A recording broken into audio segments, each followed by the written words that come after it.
Tindakan kejahatan dan kejahatan yang pernah pasti kita alami selama kita hidup di dunia ini, sudah pasti setiap orang pernah mengalaminya. Baik tindakan kecurian, dibohongi, atau mungkin kita muncul sesuatu yang negatif yang di sekeliling kita, yang padahal kita adalah orang yang baik. Atau mungkin kalian jangan-jangan adalah salah satu orang yang seperti itu. Begitu pula juga dengan kalian yang jualan di online. Pasti kalian pernah dibohongi atau mungkin ditipu sama oknum-oknum yang patut untuk ditindaklanjuti. Dan makanya di video ini gue pengen bahas mengenai oknum-oknum customer atau kurir yang ngelakuin tindakan kejahatan yang sudah pasti merugikan kita, para seller atau penjual di online. Tentu saja, seller juga punya oknum-oknum yang jahat juga. Tapi di video kali ini gue akan bahas mengenai oknum kurir dan customer. Ada begitu banyak kebohongan customer atau kurir yang sering membuat seller itu rugi. Bahkan terkadang seller tidak mengetahui atau bahkan menutup sebelah mata. Padahal itu merupakan kerugian juga. Baik customer yang beli paket terus batal ketika dikirim, memberikan review buruk, komplain dan marah, sehingga customer service membuat kita kalah. Gue cukup kesel ya, dimana banyak banget customer itu yang suka sembrono. Dia belaga bilang kepencet, atau mungkin dia beli barang terus nggak jadi, padahal itu udah jelas-jelas merugikan dan dia juga tahu bahwa itu merugikan seller. Gue nggak tahu kenapa punya mindset seperti itu dan itu nggak bener banget. Apalagi buat oknum-oknum customer yang udah order pakai metode COD, tiba-tiba dibatalin bilang tidak ada uang atau dengan alasan kepencet anaknya. Bahkan gue pernah buat di video gue di TikTok, di channel gue di TikTok, tetap ada customer yang bilang, ya mau gimana lagi, anak aku yang pencet gimana, jadi mau nggak mau ya batal. Jadi kayak, loh, kok bisa anaknya kepencet? Dan banyak banget kejadian seperti ini, gue juga sampai bingung. Kalau misalnya review buruk kayak, ya ketika mereka belanja dengan harga murah, atau mungkin mereka order dengan reguler tapi maunya cepet, tapi mereka langsung memberikan review buruk kayak bilang, ini gimana sih, kayak lelet banget nyampenya, atau mungkin ini gimana sih kualitasnya jelek banget, padahal lu beli harga barangnya murah banget tapi mau kualitas kayak Dior, Gucci dan sebagainya, kayak maunya apa sih? Mereka terkadang lupa bahwa kita seller juga manusia, kita juga bekerja, kita bekerja untuk mencari uang. Bahkan kita nyetok produk untuk kita kirimkan ke customer, kita masih urusin juga sistem di marketplace, tapi kita malah mendapatkan oknum-oknum customer yang tidak bertanggung jawab dalam hal ini. Begitu juga dengan kurir-kurir yang menyebalkan akhir-akhir ini. Banyak banget kasus-kasus yang terjadi untuk kurir-kurir ya, oknum kurir ya, tidak mengantarkan paket, membawa kabur paket COD yang ditolak, bahkan menghilangkan paket. Lo tau gak sih, baru-baru ini banyak banget kejadian di mana kurir itu tidak mengirimkan paket kita ke alamat customer. Tiba-tiba lagi disortir di mana, tiba-tiba paket dikembalikan karena customer tidak ada di rumah atau customer menolak paket. Yang jelas-jelas di mana sebenarnya kurir tersebut tidak mengirimkan ke alamat rumah customer-nya loh. Kenapa gue tahu? Banyak banget ternyata kejadian di mana customer itu komplain, chat ke toko gue pribadi atau ke toko-toko klien gue atau mungkin toko-toko ke teman-teman semua di sini followers gue.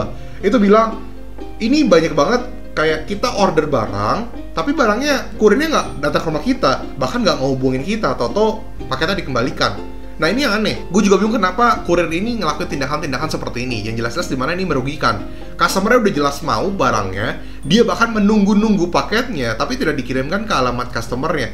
Jadi gue bingung, ini kenapa sih kurir ini lagi pada kenapa gitu loh. Bahkan banyak juga kejadian di mana ada oknum-oknum kurir yang sengaja itu membawa kabur paket COD. Jadi dia sengaja dilama-lamain atau mungkin suruh kita sebagai seller untuk ambil sendiri paketnya di gerai kita. Lalu kita kan juga sibuk ya. Atau mungkin ketika kita nyamperin ke sana bilangnya nggak ada di sini. Terus paketnya kemana? Dan akhirnya hilang. Gue tau banget banyak seller itu yang mengalami kerugian dan bahkan terkadang mereka menutup sebelah mata. Jadi kayak, aduh gue udah pusing banget, udah ribu banget ngurusin orderan, urusin packingan, balas-balasin chat customer, urusin komplain.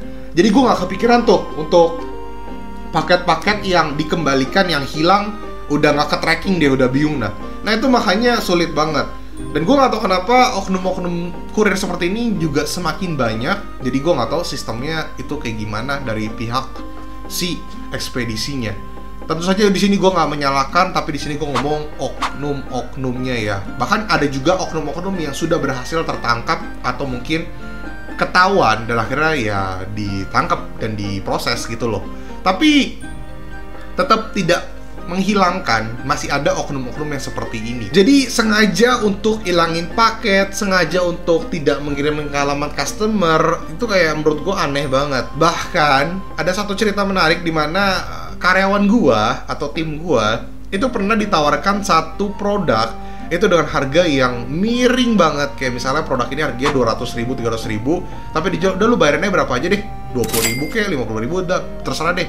Gue juga dapat barang ini gratisan karena ada seller yang nggak ngambil. Akhirnya ya tim gue karena merasa ini steal deal, barang murah, dia beli cuma 50.000. Ya nothing tulus. Si kurirnya juga bukan yang punya barang, dengan modal nol dia dapat 50.000 fresh. Karena ya nggak tahu kenapa, nggak tahu ya lah ya, kita nggak mau suzon, tapi mungkin saja dia menemukan paket-paket yang tidak dikembalikan ke seller, atau mungkin dia sengaja lalu dijual malah secara pribadi. Dan ini nggak bener sih. Kalau misalnya kalian pernah mengalami kejadian serupa, juga boleh tulis di kolom komentar deh. Apakah kalian pernah mengalami kejadian seperti ini, atau mungkin mendengar, atau mungkin pernah merasakan kejadian seperti ini. Balik lagi, memang tidak ada manusia yang sempurna di dunia ini, tapi ya gue berharap oknum-oknum seperti ini harus ditindaklanjuti. Apalagi buat marketplace yang terlalu memanjakan customer. Ya gue tahu sih mereka yang memanjakan customer banget. Cuman at least jangan malah ngebuat seller rugi banget lah. Sedangkan kan lu bisa ada karena seller. Seller itu kan jualan juga kebanyakan pasti ya amanah lah, jujur. Ya walaupun gue tahu juga ada oknum-oknum seller ya, tapi kan gue percaya bahwa ini udah ditindaklanjuti. Sedangkan seller-seller aja kalau ngelakuin tindakan-tindakan yang kejahatan langsung dapat penalti atau tokonya ditutup permanen. Kok customer enggak kayaknya gitu loh. Jadi kayak kenapa sih? Balik lagi, ini oknum, jadi gue masih percaya di dunia ini masih banyak orang baik. Gue percaya banget ada seller yang baik, customer yang baik, kurir yang baik, yang bekerja dengan jujur, hati yang bersih. Terus kayaknya tiap kali ngelakuin tindakan kejahatan atau ada pemikiran jahat langsung kayak merasa tidak enak hati. Gue percaya akan hal itu.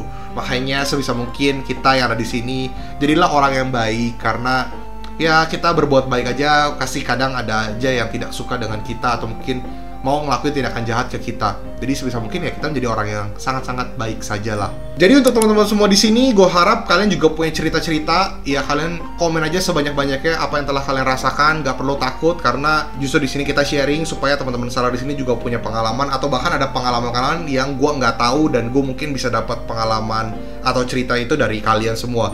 Tulis aja di kolom komentar sebanyak-banyaknya. So guys, sekian dari video gue. Semoga masalah ini cepat terselesaikan atau bisa at least mengurangi hal-hal seperti ini, atau mungkin kalian bisa ngomong nih ke tim kalian supaya tidak ditipu, atau mungkin bisa disebarkan ke teman-teman kalian baik yang mungkin bekerja sebagai kurir, atau mungkin bekerja sebagai admin, atau mungkin bekerja sebagai apapun itulah yang secara online shop, atau mungkin kalian ada customer yang belanja di online. Semoga dengan video ini kalian lebih open minded lah, biar kita juga ya menjadi negara yang maju lah.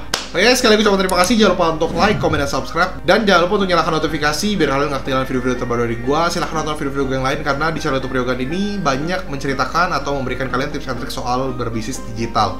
Sekali lagi terima kasih. Buat teman di sini yang pengen beli digital courseku bisa ke desti.store/ryogandi.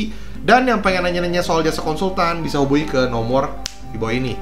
Untuk pertanyaan mengenai jasa-jasa pertemuan offline atau online, atau tokonya mau gue handle atau gimana, itu bisa hubungi ke nomor yang itu. Sekali lagi ucapkan terima kasih. Ryogandi, peace out.